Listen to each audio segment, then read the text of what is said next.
La fe en Cristo nos puede llevar a una rutina en la vida emocionante y sorprendente, como la vida de Pablo, que aunque nosotros no tengamos un llamado o un ministerio igual al de él, podemos tener una vida igualmente sorprendente. Dios nos puede dar sorpresas en nuestra vida diaria, en nuestros pasos rutinarios. Él puede hacer algo nuevo cada día.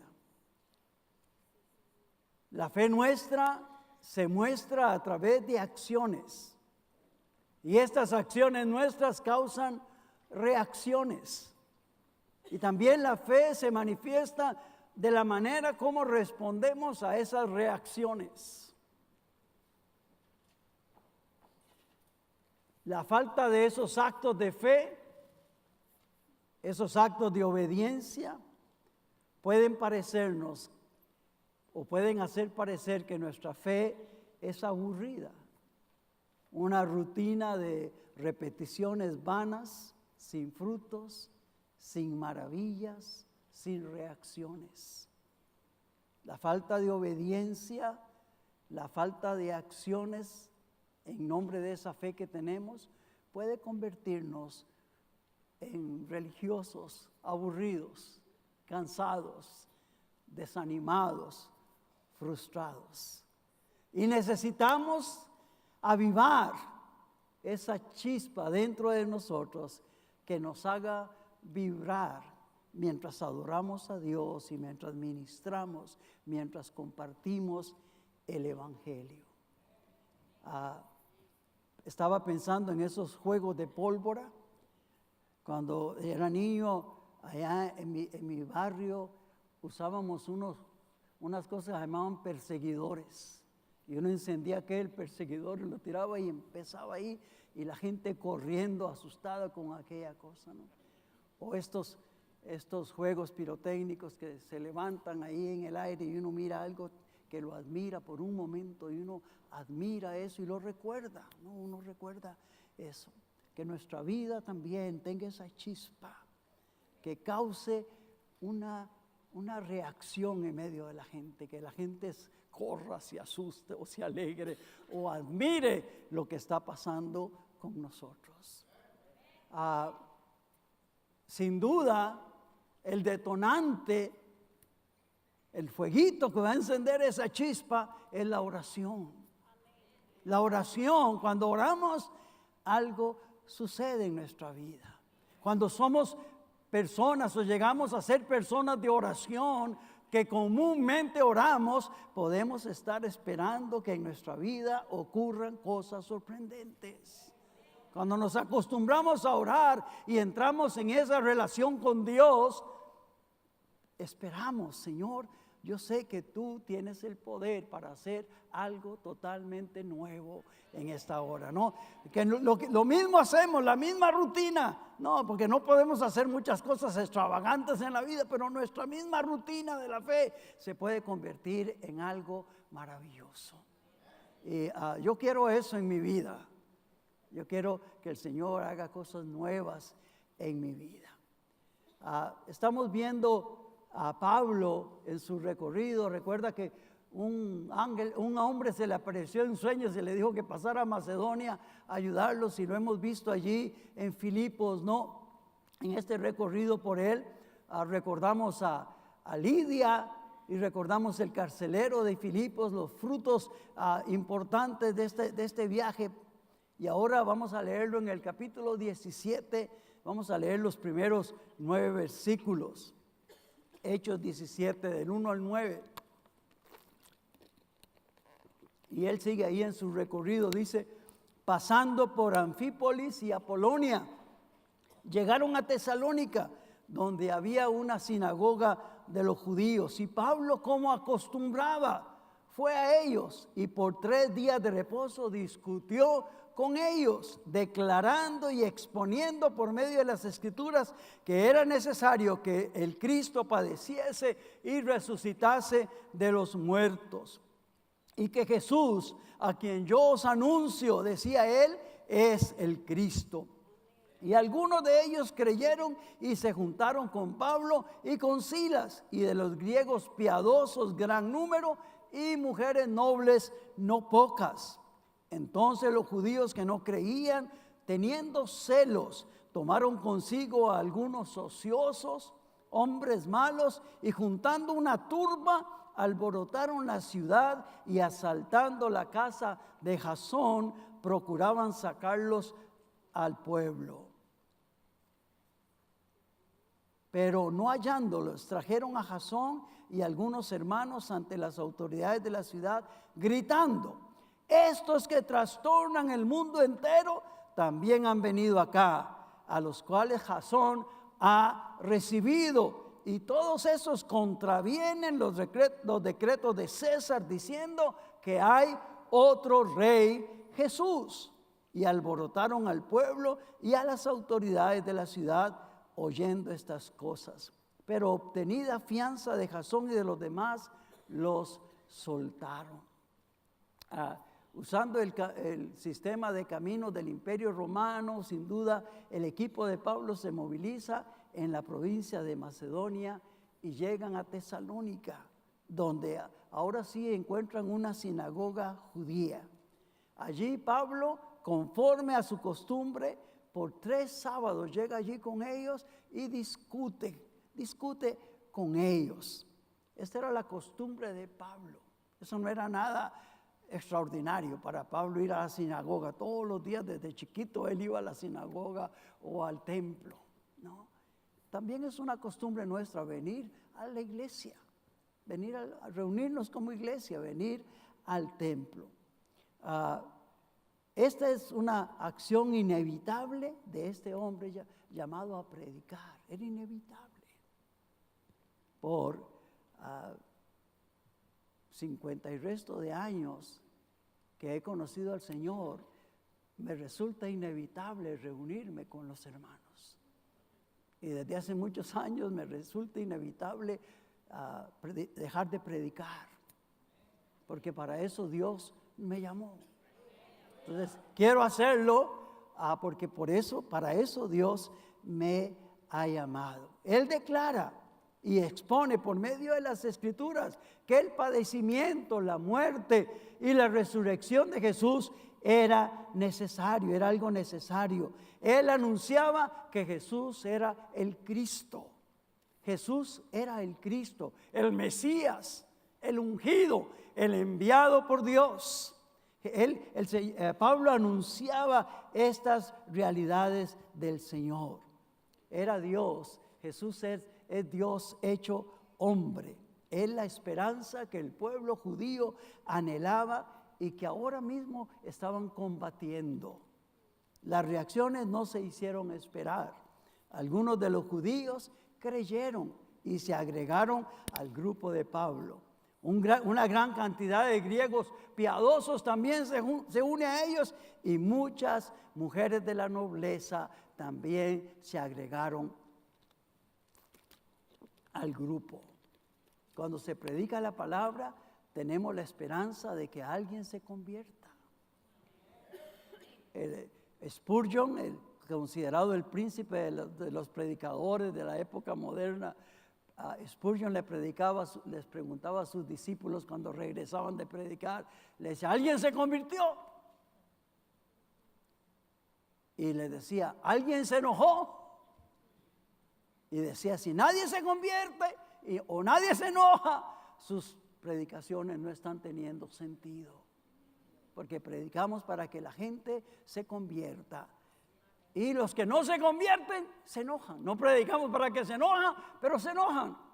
No predicamos con ese propósito, pero la gente se enoja cuando no quiere recibir, ¿no? Así pasó con él. Los que rechazaban el evangelio se rellenaron de celos y, buscando algunos ociosos, juntaron una turba de gente mala que con malas intenciones asaltaron la casa de Jasón buscando al grupo que este hombre hospedaba. Y al no hallarlo, al no hallar a Pablo, toman a Jasón y lo traen ante las autoridades. Ellos habían recibido, los acusaban de haber recibido aquellos que trastornan el mundo entero. Así reconocían a Pablo y a su grupo, los que trastornan al mundo entero. Y los acusaban de contravenir los decretos del César, diciendo que había otro rey, que es Jesús. Trastornar el mundo entero y tener otro rey. Yo no sé cuánto estamos probando nosotros de eso, pero todavía esa experiencia puede ser para la iglesia en el día de hoy. Todavía hay un mundo que necesita ser trastornado. Todavía hay un mundo que necesita ser puesto de pie. ¿No? En mi país se dice, cuando una persona se convierte al evangelio de otra religión, le dice que si se volcó. ¿No? Cuando yo me hice cristiano me decían, te volcaste, ¿no? Te hiciste cristiano, ¿no? Y le preguntaron a mi mamá, cuando ella se convirtió, le dijeron, se volcó. Y ella dijo, no, me enderecé.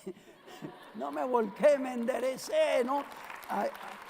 El mundo está volcado y necesitamos trastornarlo para ponernos de pie. Y también confesar, aunque los decretos, otros decretos digan que no, nosotros debemos de confesar que Jesús es el Rey. Jesús es el Rey de Reyes. Jesús es el Rey. Debemos de llenar nuestra boca y decir, Jesús es el Rey en nuestro corazón. Jesús es el Rey. Amén. ¿Cuántos están de acuerdo conmigo y dicen, Jesús es el Rey? Jesús es nuestro Rey. Aleluya. Toda rodilla se doblará y toda lengua confesará que Jesús es el Señor, para gloria de Dios Padre. Aleluya. Aleluya. En esta historia, toda la multitud del pueblo, incluyendo las autoridades, dice que estaban alborotadas. El paso del evangelio tiene el poder para calmar la agitación que hay en el alma de los pecadores, y también tiene el poder para levantar la rebelión de otra gente que se opone al evangelio. El versículo 10 nos dice que inmediatamente los hermanos enviaron de noche a Pablo y a Silas hasta Berea. Y ellos, habiendo llegado, entraron en la sinagoga de los judíos. Vamos a leer hasta el versículo 16. Y estos eran más nobles que los que estaban en Tesalónica, pues recibieron la palabra con toda solicitud, escudriñando cada día las escrituras para ver si estas cosas eran así. Así que creyeron muchos de ellos, y mujeres griegas de distinción, y no pocos hombres. Cuando los judíos de Tesalónica supieron que también en Berea era anunciada la palabra de Dios por Pablo, fueron allá y también alborotaron a las multitudes. Había que ver un pleito a ver quién alborotaba más. O la predicación o la contra de la predicación.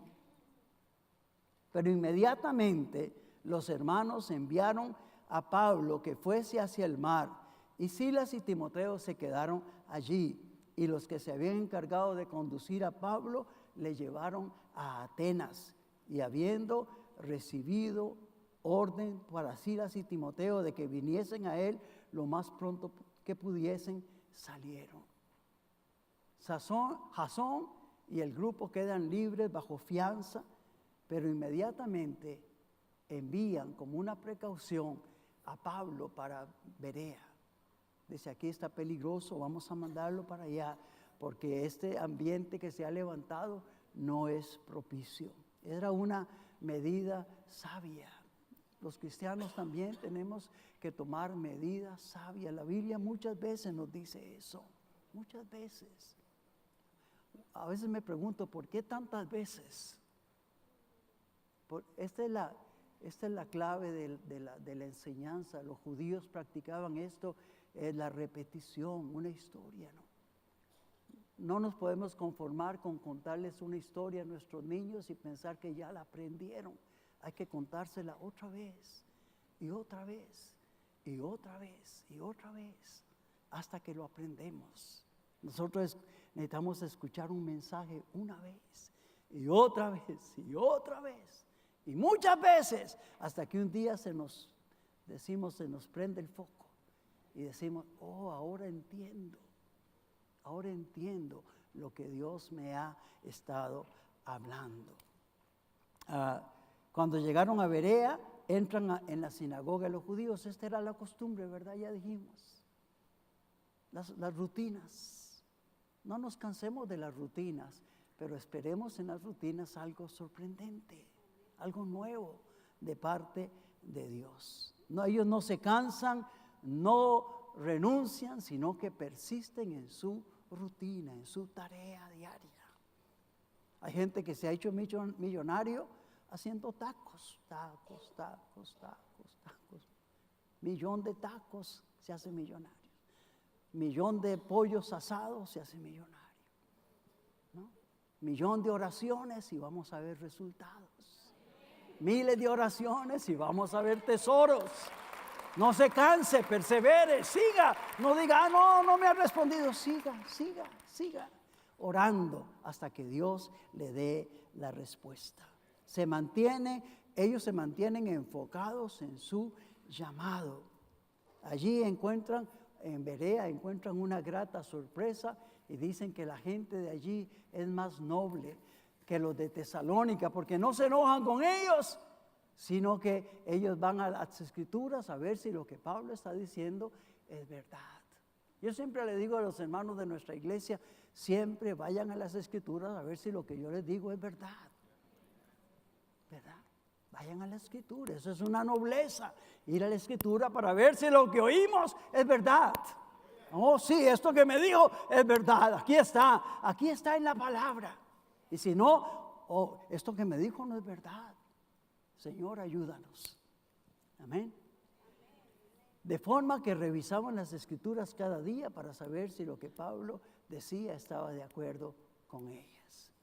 De esto resultó que muchos creyeron de los judíos, de los griegos, tanto varones como mujeres distinguidas.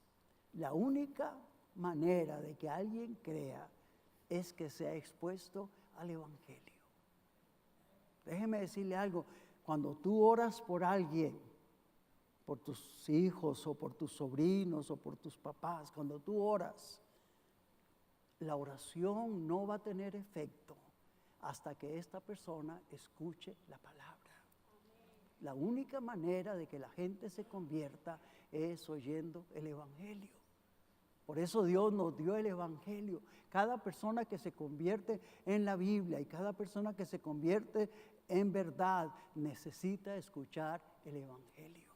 ¿Quieres conversiones alrededor tuyo? Tienes que hablar el Evangelio. No hay otra manera. Hay gente que dice que uno predica con la conducta. Déjeme decirle que si usted predica con la conducta, todavía necesita hablar la palabra. Y la gente pregunta, ¿por qué te portas así? Y entonces tiene la oportunidad de predicar el Evangelio, que es el único que tiene el poder para transformar a la gente. La respuesta de fe a la palabra es la que trae la salvación. Gloria a Dios. Los judíos de Tesalónica, al saber que lo que estaba pasando allí, se vuelven a enojar. Y dice que juntaron otro grupo de gente y se fueron a detener lo que estaba pasando allí en Berea y empiezan a alborotar también a las multitudes. El ciclo de acciones y reacciones se vuelve a repetir. Se vuelve a repetir. ¿No? Cuando predicamos, alguien nos agradece y alguien se enoja. O se pueden enojar o se pueden convertir. Alguna gente deja de predicar porque ya se cansó de tantos problemas. Yo conocí un señor allá en Costa Rica que él le predicaba a la familia, se llamaba Asdrúbal, Y este Asdrúbal llegaba y la familia ya decían, ya llegó el tío Asdrúbal. Qué aburrido, siempre la misma cantadita. A él, predicando el evangelio, predicando, se burlaban de él, lo rechazaban, lo criticaban, se peleaban con él, la familia. Y este hombre seguía predicando y predicando y predicando y predicando y predicando y predicando. Y un día a nuestra iglesia llegaron como 40 personas de la familia que se habían arrepentido. De grupo, entró una familia que multiplicó la iglesia. ¿Usted quién es? Yo soy sobrino, yo soy primo, yo soy cuñado, todos vinieron. Al final, él no se rindió y ellos se rindieron. Amén. Si te pelean, sigue predicando. Sigue predicando. Hay gente que dice, no, es demasiado malo para predicarle. Hay que predicarle a los malos. Los malos son los que más necesitan. Amén. No se canse de predicar. ¿Cuántos aquí eran las ovejas negras de la familia? Mire, ¿cuántos? Yo era la ovejita negra de mi familia. O la más negra. O la negra públicamente, ¿no? Hay ovejas negras que nadie sabe, ¿no? Es secreto. Y el Señor usa esas ovejitas negras. Háblale a ese rebelde, háblale a ese muchacho que está metido en drogas, háblale hasta que se rinda. La palabra de Dios tiene poder. Amén, gloria a Dios. Inmediatamente ante este problema se prenden las luces de alarma y de entendimiento y los hermanos mandan a sacar a Pablo en dirección al mar, ¿no? Y los que lo llevan hasta Atenas. Esta era una experiencia nueva para Pablo, se lo llevan solo, ¿no? Él estaba acostumbrado a trabajar en equipo y de pronto está solo y solamente ahí le toca esperar para que el grupo a quien él mandó a llamar puedan llegar, ¿no? Mientras tanto, dice el versículo 16, mientras Pablo los esperaba en Atenas, su espíritu se enardecía viendo la ciudad entregada a la idolatría. Atenas era la capital de la provincia de Ática o Ática. Era el centro de la mitología griega, una ciudad grande y muy activa, llena de maldad y de pecado. Pablo se da cuenta de ello y dice que su espíritu se empieza a enardecer, se empieza a inquietar mientras esperaba a sus discípulos. Este momento en la historia de Pablo es un buen tiempo para preguntarnos ¿qué pasa con nuestro espíritu al mirar la realidad de nuestras ciudades? ¿Qué pasa con el espíritu tuyo cuando miras tu ciudad? ¿Cómo sientes? ¿Qué sientes? ¿De qué te dan ganas? Porque una de las cosas más terribles es que fuéramos indiferentes y que dijéramos, ese no es problema mío. Y repito, como dije al principio, no todos tenemos el llamamiento de Pablo, no todos tenemos el ministerio de Pablo, pero todos tenemos a Jesús en nuestro corazón. Espero que todos los que estemos aquí tengamos a Jesús. Y Él debe de producir algo en nosotros. ¿Qué sentimos? Porque de eso va a salir nuestras acciones. De eso que sintamos van a salir nuestras acciones. Y esas acciones son las que van a producir nuevos creyentes, nueva gente transformada. Enfrentamos ciudades frías, indiferentes, corriendo de aquí para allá por los bienes materiales, agitados en problemas. Que el Señor ayude a nuestro corazón a sentir un gran deseo de decirle, yo tengo una historia que creo que puede cambiar tu vida. Yo tengo una historia que puede transformarse. ¿Habrá algo que podemos hacer para cambiar tanto lo interno que hay en nosotros como lo de afuera? ¿Habrá algo? Cuando decimos estoy cansado, o estoy triste, o estoy afligido, ¿habrá algo que puedo hacer para cambiar eso? O cuando vemos ciudades inundadas de alcoholismo infantil, de prostitución, de afanes, de ansiedad, de violencia doméstica, de rencores.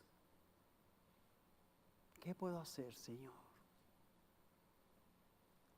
Yo quisiera que esta semana que viene y estos días que vienen usted pueda vivir una experiencia emocionante en su vida. Y que usted diga, estoy haciendo mi rutina de predicar, de contarle el evangelio a mis amigos, pero algo nuevo ha pasado. Algo nuevo. Podemos recapitular en este momento esta historia, ¿no? A ver qué hemos aprendido de esta porción de las Escrituras. Me gusta hacer eso porque es mi manera de recordar lo que aprendo. Y cada día aprendo que lo que aprendí ayer se me olvida. Y que necesito aprenderlo otra vez. ¿Cuántos aprendieron y ya se les olvidó? Y vinieron hoy para aprender otra vez, ¿verdad? Y la otra semana van a venir porque ya se les olvidó. Pero el Señor en su misericordia nos dice, yo te vuelvo a enseñar. Otra vez. Hasta que al final decimos, ya aprendí. Ya me metieron en la cárcel, ya me dieron una paliza por causa de haber aprendido esta palabra. Ya me metí en problemas y ahora esto ya no lo voy a olvidar. Ya sé lo que significa servirle al Señor. Una primera cosa que aprendo es que Pablo y su equipo llegaban a un lugar y buscaban inmediatamente la oportunidad de predicar el evangelio. Llegaban y buscaban a dónde predicamos el evangelio. La otra cosa es que la predicación producía que algunos de los oyentes, y en algunos casos muchos de ellos, de los oyentes, creían y se convertían. La tercera cosa es que los que no creían, se oponían, levantaban el ánimo de otros para callarlos y perseguirlos. Siempre era un patrón. Siempre se levantaba un grupo para tratar de callarlos. El punto 4 que aprendí es que Dios los libraba de alguna manera, en especial por medio de otros hermanos, los dejaba escapar y ellos salían e iban y hacían lo mismo en otro sitio. Digo eso porque es importante para mí aprender eso, porque a veces digo, ¿por qué a mí me pasa esto? Bueno, esos son patrones de la conducta humana. Punto 5. Las victorias de estos servidores no eran sin dolor y sin aparentes fracasos y derrotas. No, Pablo, ¿cuántos creen que Pablo era más que vencedor? ¿Verdad? Azotado, apresado, con cepo, puesto en el cepo, victorioso, amén. Perseguido, apedreado, sacado en una canasta, pero victorioso. Las victorias no son sin dolor. ¿No se ha visto esos campeones que ganan una pelea de 15 rounds? Y pelean los 15 rounds, pero al final ganan. Y salen con toda la cara hinchada, deformados, pero ganan. Las victorias nuestras son con dolor. No podemos pretender, porque Jesús murió en la cruz y su victoria fue con dolor. No podemos pretender otra cosa. Pablo no cambiaba el mensaje. Me gusta mucho de Pablo eso. Pablo no cambiaba el mensaje. Jesús tuvo que padecer, morir y resucitar para que nosotros tuviésemos vida. Decía, Jesús es el Cristo, el Mesías, el enviado de Dios para salvar a su pueblo. Él es el Rey, el Señor de los señores, la máxima autoridad designada por el Padre. Este es el mensaje. No lo podemos cambiar. Otro punto que aprendí es que el pecado de las ciudades hacía que el espíritu de Pablo se enardeciera. Otro punto. La predicación alteraba el orden de las ciudades y junto con las reacciones de los opositores producía trastornos y alborotos.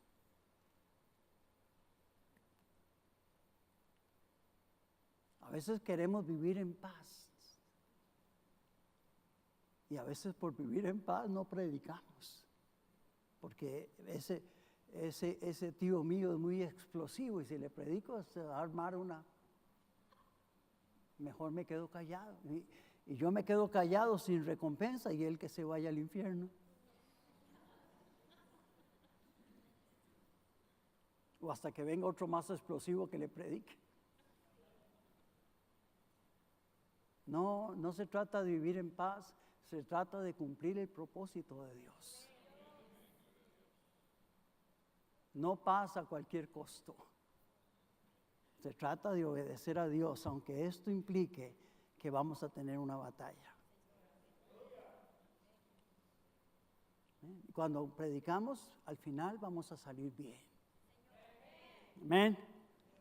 Dile a tu hermano y ayúdeme a predicar, que ya veo que me quedé como sin aire ya. Ayúdeme, dígale al hermano, sí, vale la pena predicar. Sí, tenemos que hacerlo. Tenemos que hacerlo. Mire, ya el pobre predicador ya se quedó sin aire. Tenemos que hacerlo. En nombre de Jesús. Y algunas aplicaciones que quisiera ver en mí mismo. Quiero que mi alma arda con el fuego del Evangelio y con el deseo de cumplir el llamado que Dios me dio. Que si no lo tengo, que descubra el propósito con que me ha dejado aquí en la tierra. Si no sé, yo no sé con qué propósito me va a dejar los próximos 10 años si voy a llegar a los 80. Pero que lo descubra. No que pase 10 años y digan, que mire qué bonito viejito llegó a los 80. No, pero que entienda para qué llegué a los 80, si es que llego, ¿no? Que entendamos el propósito. Yo quiero entender, Señor, que mis hermanos en la fe, la iglesia actual, se llene del mismo fuego y compromiso. Quiero que mis hermanos de la iglesia se llenen de este fuego, de este compromiso con Dios. Que muchas personas se conviertan a Cristo por mi participación activa en la iglesia. ¿Se imagina qué bendición para mí sería que cada uno de ustedes fuera hoy y va y predica? Y que diga, yo sabía todo esto, ya me lo enseñaron hace mucho, pero este jueves agarré nuevas ganas. Y fui y prediqué, ¿se imagina? Qué bendición tan grande para nosotros. Que mantengan un sentido, que yo mantenga un sentido de trabajar en equipo y una necesidad de apoyo de los otros. Que mis oraciones sean contestadas en este sentido. Amén.